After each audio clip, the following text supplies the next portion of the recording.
गतकाली पाणीकोइली पंडा अलंकार रे होइथिबा लूट घटना रे 5 रु ऊर्ध्व डकायत बाइक जोगे आसी बंधुक देखाई लूट करथिले।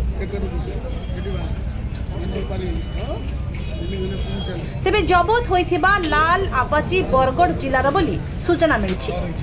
पंडा अलंकार पक्षरु अशोक पंडांको अभियोग आधार रे एक मामला दायर करी तदंत करा जाउछि।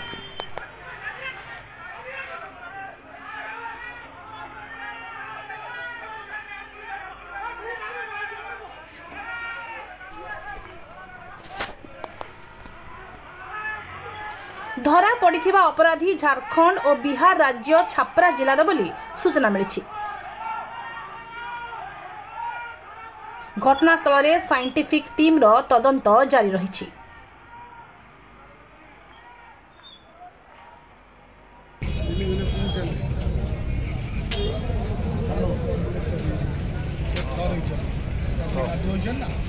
जाजपुर आनंद चंद्र साहू का रिपोर्ट ओडिशा।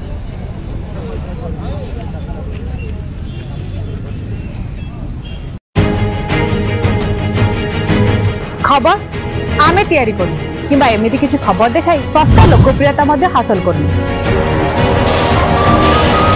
आमे देखाऊ केवल खबर ता राजनीति हो किंबा मनोरंजन। लोकलोचना आढ़ुआल रे रही जाउथिबा समस्या एवं प्रतिभा उपरे थाए एई ओडिसार नजर। यदि आपण अंचल भी सेमती किसी समस्या एवं प्रतिभा लुकायित अवस्था रही जाउछि तबे आमको जोगाजोग करूँ। आमर एई ओडिसार टीम पहुँचबो आपण पाखरे।